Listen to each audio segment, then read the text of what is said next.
Okay, can we please get a round of applause going so we can welcome on our next act to the stage?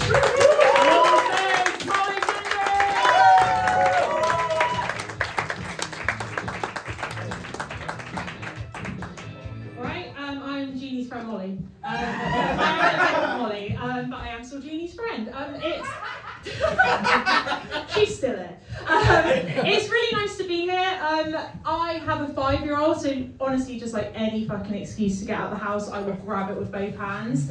It still kind of amazes me I'm a mum. I don't feel like I really give off that like mum vibe, and I am still kind of learning, and I do make mistakes.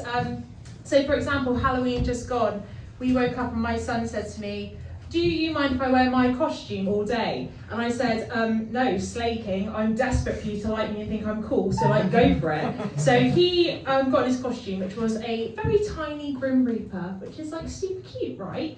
So we went into town to just do some shopping a bit. So we were on our way back to our house in Exeter.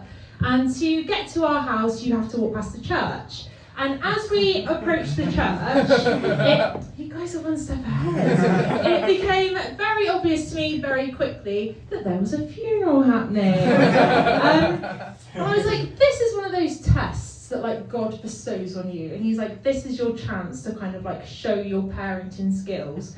So I got down to his level, like I was kind of negotiating a hostage situation. I was like, here's what's going to happen, mate. We're going past, we're quiet, we're respectful, it's going to be fine. He was like, yeah, I can do that. I thought, great.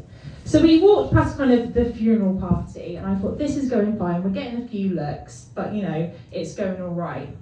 And just as we're about to kind of like clear it, the hearse pulls up with the coffin in the back. And my 5-year-old son decides at the top of his voice to go, "Hello, dead person. Welcome to your funeral." Just perfect, exactly how I planned it to go. And I got home and I felt really guilty about it. I was like, that is going to be the talk of the funeral, you know? No one's going to give a shit about the dead guy. They're all going to be talking about the small Grim Reaper. And then after a while I thought, having your funeral on Halloween is a fucking choice. It's kind of like booking your wedding at Butlins and then getting pissed off that there's a bunch of lads dressed as minions doing shots at the bar. Like, it's just kind of what happens. And I am married. I have tricked an adult man into marrying me. And he is kind of my total opposite. He's a bit older than me, and he's a very quiet Welshman. He wears a lot of cable knit jumpers, and he's got a beard. Like, he's kind of looks like a fisherman. And I kind of look at him, and I was thinking, where does my son get this like inability to just like keep his fucking mouth shut? And I was talking to him about it, and he was like, well, it's you. He takes after you. And I was like, well, what do you mean? And he reminded me of a story. I gave birth to my son during kind of like the peak of the COVID lockdown. And when you went into hospital to have a baby during that time, you had to go in by yourself. So I arrived at the hospital by myself in labour, and what they did was they put you in a ward with kind of like 5 other pregnant women, and you're all in labour, but you never saw each other. There was big plastic screens between you. It was all very weird. And I can't handle like awkwardness, so instead of just keeping my mouth shut, what I decided to do was go, it's a bit like Blind Date really, isn't it, girls? And no one said anything, so instead of, again, just keeping my mouth shut, I decided to go, all right, my name's Gareth, I love Man United and anal.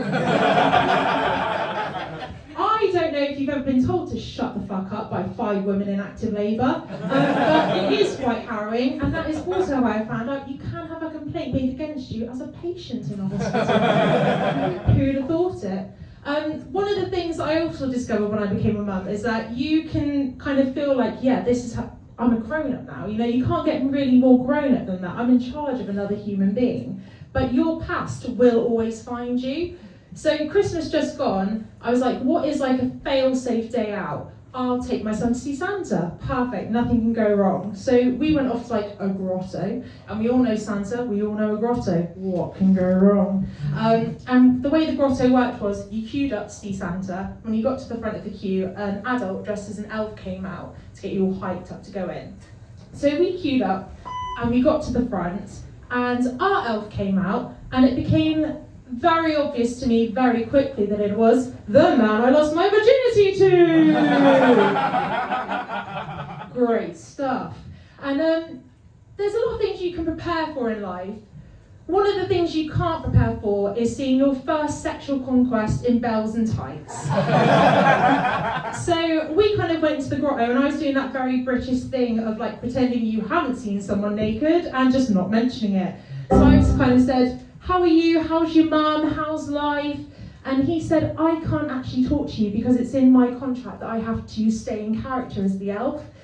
And I thought, I know your fucking character, mate.